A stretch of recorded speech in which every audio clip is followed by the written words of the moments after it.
everybody, how's it going today? It is me, Captain Energy, and today we are here to talk about using the SMPLTrek with other devices for sequencing and using your Sonic Liven as a sound module. And then I threw in the Toro just because everybody seems to really dig the Toro. This is kind of just for the sake of keeping it in my mix of gear that I use on a regular basis here. But yeah. As you can see, this is a pretty cool little rig I have going on right here. I got my little nano key down here, all hooked up. I couldn't even use it that way unless I was using this USB MIDI host that I had in my last video.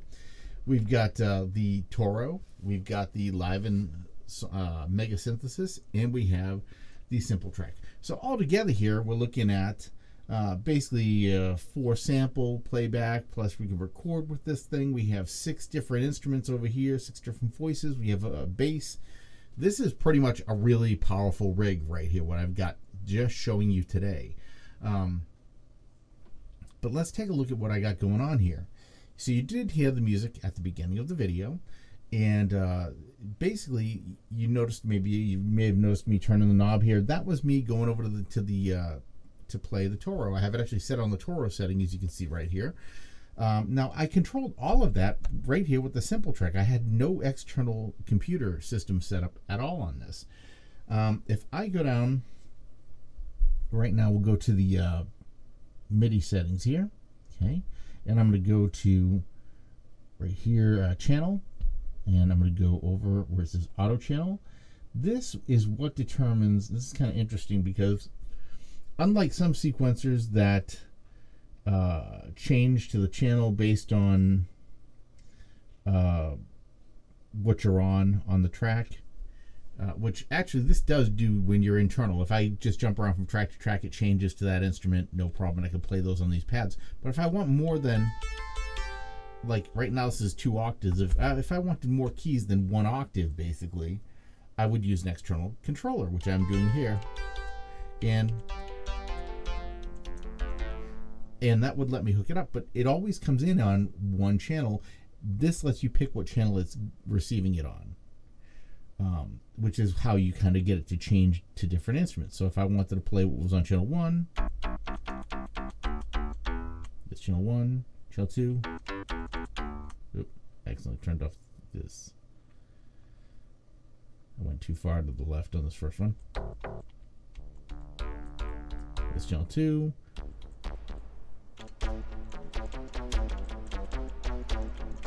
Channel 3. All the instruments are mapped.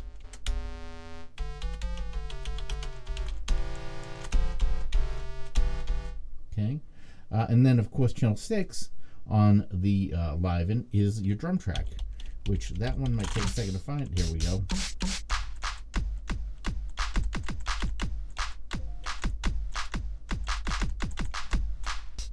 Because we have 6 samples, they play on the bottom keys, which would normally be the white keys.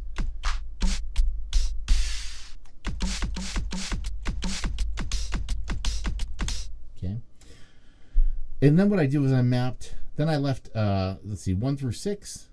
Since the SMPLTrek does 10 channels, I went 1 through 6, then I went 7, 8, I left for use with the SMPLTrek, which I didn't use it actually in that at all. None of the sounds coming out off the SMPLTrek. Then we had 9 and 10, and 9 is where I put my connection to, I mapped my Toro there.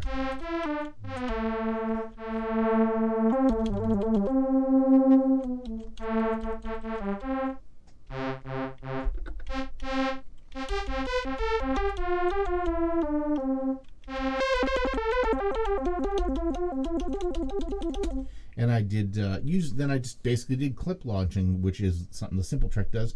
It's kind of like a little Akai Force in a sense, where I can record, basically I can record 16 different rows of instrumentation here, right? And then I can pick basically any of the instruments on there up to the 10th track right here, boom, right? And I can just launch them. So if I want to do, if I were on, let's go back to the beginning, and I wanted the drums to start off, I just And there's my drums.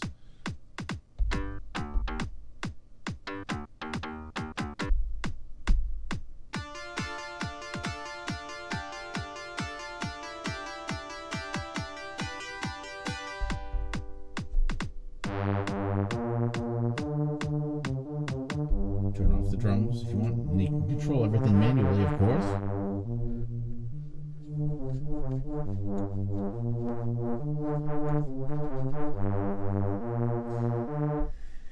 And that's how I got this whole track to work.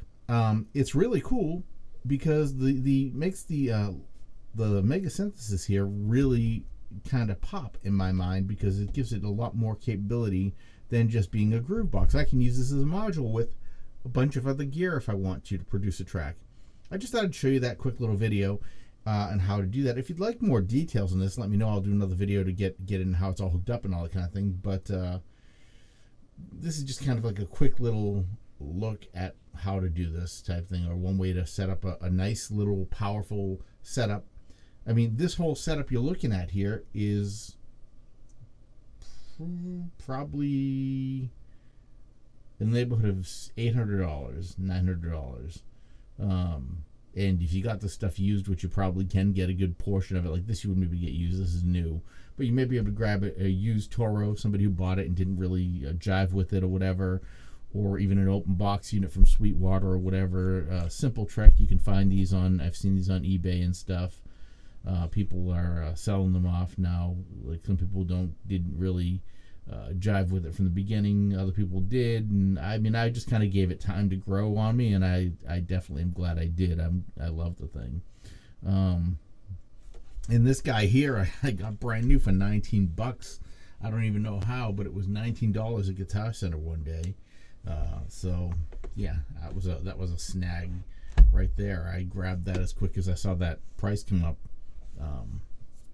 I wasn't even gonna buy it, honestly. I just was like, for 19 bucks, I'm not gonna leave a 25 key keyboard there. I could have sold it for double that on eBay if I wanted to, just right away, and made money. But I decided to keep it. It's been very handy to have. Anyway, I hope that was helpful and a little informative. And if it was, let me know in the comments what you thought. If you have more questions about this setup, or would like to know more about what I use, what I do, how I do it, hit me up, and I will definitely put together a video to show you more. Definitely like and subscribe to the channel if you enjoyed this kind of content, and I will see you all in the next one.